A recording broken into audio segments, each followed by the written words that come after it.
अस्सलाम वालेकुम स्टूडेंट्स, कैसे हैं आप सब लोग। उम्मीद करता हूं सारे के सारे लोग खैरियत से होंगे और अपनी ज़िंदगी में मस्त कर रहे होंगे। स्टूडेंट, जैसा कि मैं मालूम है, हमने एक लेक्चर सीरीज स्टार्ट कर रखी है, वो है PPSC physics, FPS physics, Pakistan atomic energy की टेस्टेस और प्यास फेलोशिप की तैयारी के लिए।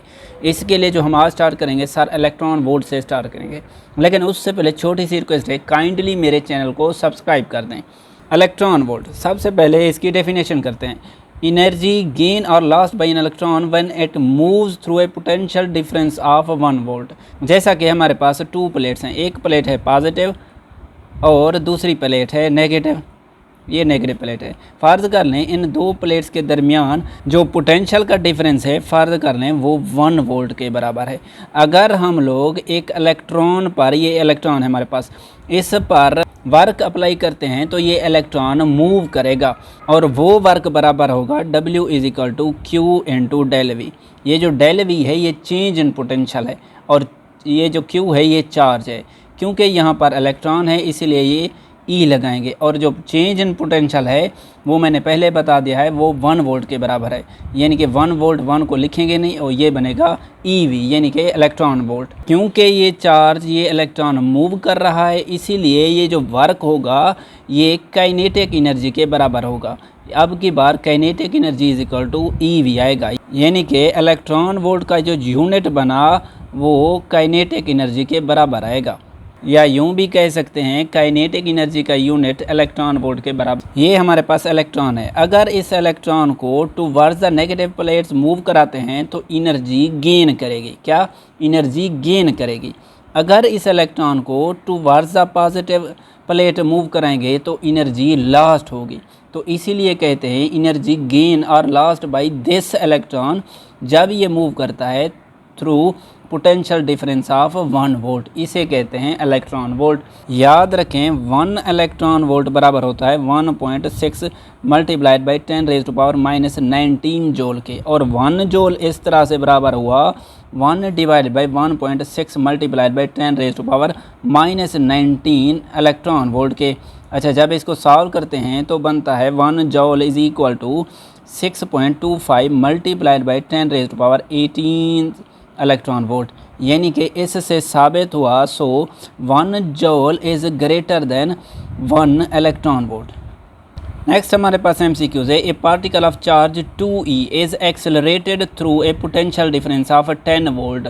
तो बताएं काइनेटिक एनर्जी क्या होगी। इसके हमारे पास ऑप्शंस हैं। क्या काइनेटिक एनर्जी 20 इलेक्ट्रॉन वोल्ट होगी? क्या 3.2 मल्टीप्लाई बाई 10⁻19 जूल के बराबर होगी? क्या ये दोनों ऑप्शन करेक्ट हैं या इनमें से कोई ऑप्शन करेक्ट नहीं है? देखें सर, वर्क का फार्मूला या काइनेटिक एनर्जी का फार्मूला हमारे पास ये वाला है, ये वाला। तो इसे हम जब अप्लाई करते हैं, इसका सोल्यूशन है हमारे पास kinetic energy is equal to q into del v. यानी कि काइनेटिक एनर्जी जो बनी वो बनी हमारे पास, क्यू कितना है हमारे पास, चार्ज कितना है, चार्ज हमारे पास दिया गया है 2e और वोल्टेज दिया गया है 10 वोल्ट। तो आंसर हमारा हुआ 20 इलेक्ट्रॉन वोल्ट।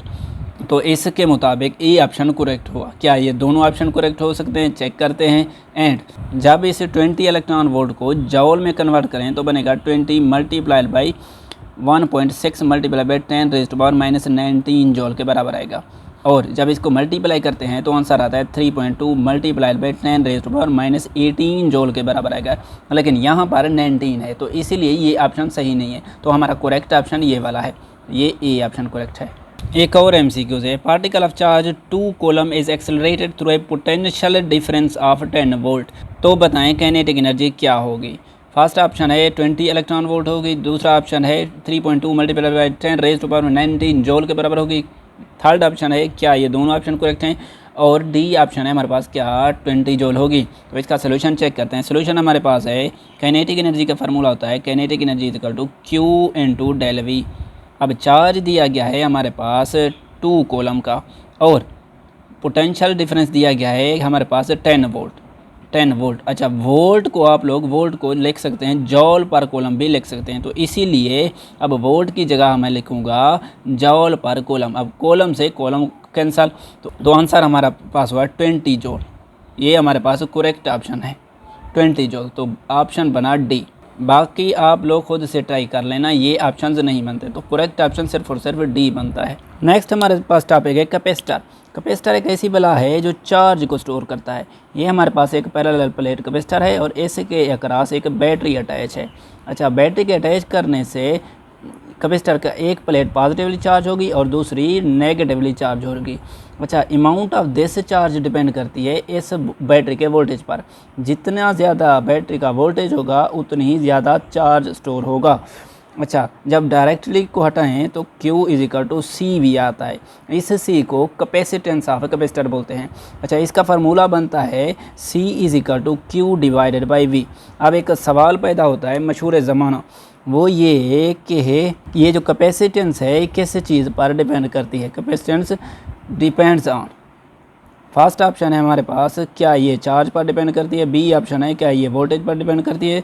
सी ऑप्शन है हमारे पास क्या दोनों चीज़ों पर डिपेंड करती है। और डी ऑप्शन है क्या नन, ये नहीं क्या किसी चीज़ पर डिपेंड नहीं करती। देखें सर, इस इक्वेशन के मुताबिक जितना ज़्यादा वोल्टेज होगा उतना ही ज़्यादा चार्ज स्टोर होगा, यानी कि जितना ज़्यादा वोल्टेज उतना ज़्यादा चार्ज। अब ये बेचारा सी जो है वो तो सेम का सेम रह जाएगा, यानी कि कांस्टेंट रहेगा। ना तो ये चार्ज पर डिपेंड कर रहा है ना ही वोल्टेज पर डिपेंड कर रहा है, तो इसका करेक्ट ऑप्शन हुआ डी। इसीलिए Q और V के दरमियान ग्राफ भी स्ट्रेट लाइन होता है। ये हमारे पास V है और Y एक्सिस के अलॉन्ग Q है, चार्ज है, इसका ग्राफ स्ट्रेट लाइन होता है। अच्छा, कोई बंदा पूछ रहा है कि Q और V की स्लोप हमें क्या चीज़ देती है। स्लोप हमारे पास होती है टेंजेंट थीटा। अच्छा, टेन थीटा हमारे पास होता है वर्टिकल डिवाइडेड बाय बेस, यानी कि Q/V। अच्छा, Q/V हमारे पास C के बराबर होता है। यहाँ पर देखें, यानी कि ये कैपेसिटेंस देती है, ये स्लोप क्या देती है हमें, कैपेसिटेंस ऑफ कैपेसिटर देती है। अच्छा, एक चीज़ मैं यहीं पर बता दूं, डायरेक्टली के हटाने से जो चीज़ कांस्टेंट आती है वो हमेशा इन दोनों चीज़ों पर डिपेंड नहीं करती। चाहे इस फार्मूले में देख लें, चाहे दुनिया का कोई और फार्मूला उठा के देख लें, तब भी वहीं यही रूल अप्लाई होगा। तो यहाँ पर ये सी क्या रहा, कांस्टेंट रहा। तो नेक्स्ट चलते हैं। अच्छा, ये जो कैपेसिटर है इसका ओल्ड नेम होता है कंडेंसर। ओल्ड नेम है क्या, कंडेंसर। अच्छा, इस कैपेसिटर का ओल्ड नेम कंडेंसर है। अच्छा, ये जो कैपेसिटर है ये इंस्टेंट सोर्स ऑफ एनर्जी है, इंस्टेंट सोर्स ऑफ एनर्जी है। अच्छा, कैपेसिटेंस का फार्मूला होता है इन वैक्यूम, जब प्लेट्स के दरमियान कोई मीडियम मौजूद ना हो, होता है A/0/D। ए है area of the plate, d है separation between these two plates और ε0 है परमिटिविटी ऑफ फ्री स्पेस।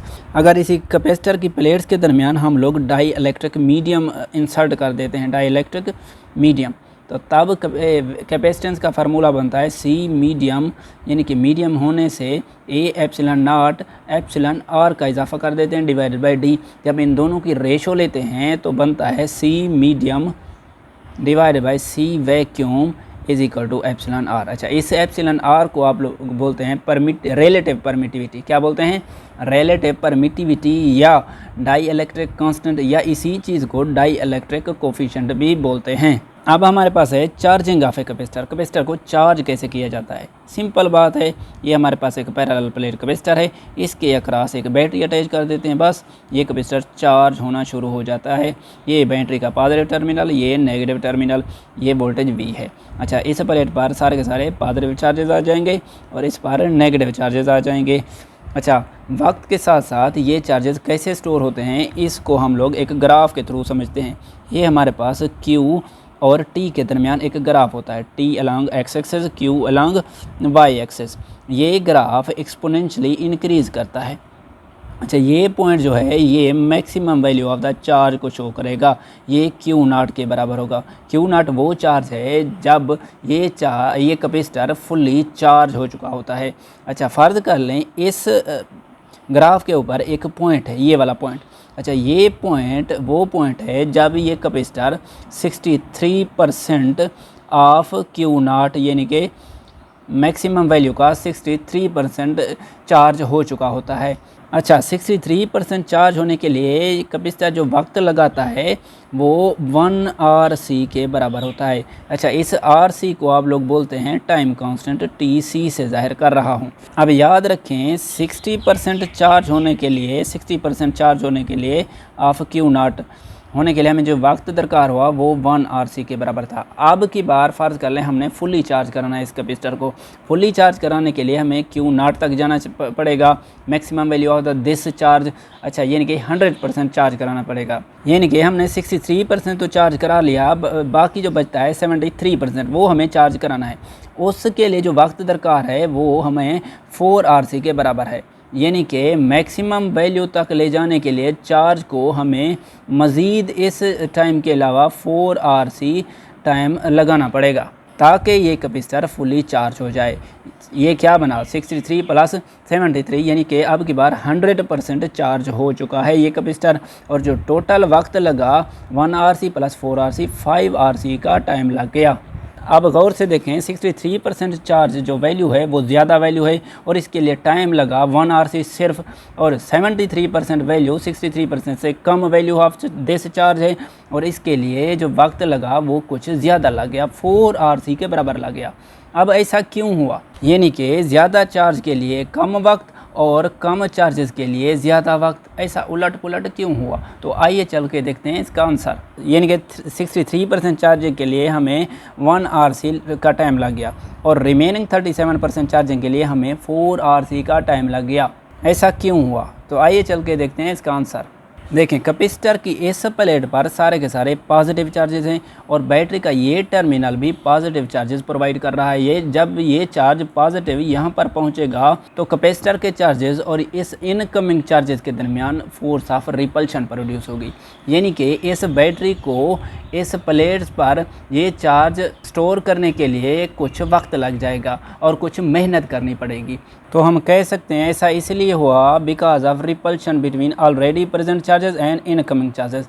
ये ऑलरेडी प्रेजेंट चार्जेस हैं और ये वाला चार्ज इनकमिंग चार्जेस, तो इसीलिए ये वक्त ये 37% वाला टाइम ज़्यादा लग गया, क्योंकि पहले जो चार्ज इनिशियली था वो जल्दी जल्दी से स्टोर होना शुरू हो गया, क्योंकि यहाँ पर इस प्लेट पर कोई चार्जेस मौजूद नहीं थे, इसीलिए टाइम कम लगा। और जब बाकी 37% था तब ये चार्जेस बहुत सारे थे और इसीलिए इनके दरमियान रिपल्शन प्रोड्यूस हुई और वक्त भी ज़्यादा लग गया। तो टोटल टाइम 5 RC का टाइम लग गया। तो हम कह सकते हैं, याद रखें, कैपेसिटर को फुली चार्ज होने में कुछ वक्त दरकार होता है और वो वक्त 5 RC के बराबर होता है। और याद रखें, चार्जिंग ऑफ ए कैपेसिटर की जो इक्वेशन होती है Q = Q0 × 1 - e - t / RC के बराबर होता है। और डिसचार्जिंग ऑफ ए कैपेसिटर की इक्वेशन होती है Q = Q0 × 1 - t / RC, ये चार्जिंग के लिए और ये वाला डिस्चार्जिंग के लिए। अब ये चीज़ भी याद रखें कि जिस कैपेसिटर का टाइम कांस्टेंट ज़्यादा होता है वो कैपेसिटर स्लो चार्ज और स्लो डिस्चार्ज करता है, और जिस कैपेसिटर का टाइम कांस्टेंट कम होता है वो फास्ट चार्जिंग और फास्ट डिस्चार्जिंग करता है। ये भी MCQs में आती है। तो स्टूडेंट्स, कैपेसिटर को आज हम यहीं पर ख़त्म करेंगे और कुछ कैपेसिटर का बाकी हिस्सा हम कल देखेंगे। तो आज के लिए इतना ही, मिलते हैं नेक्स्ट, तब तक के लिए अल्लाह हाफ़िज़।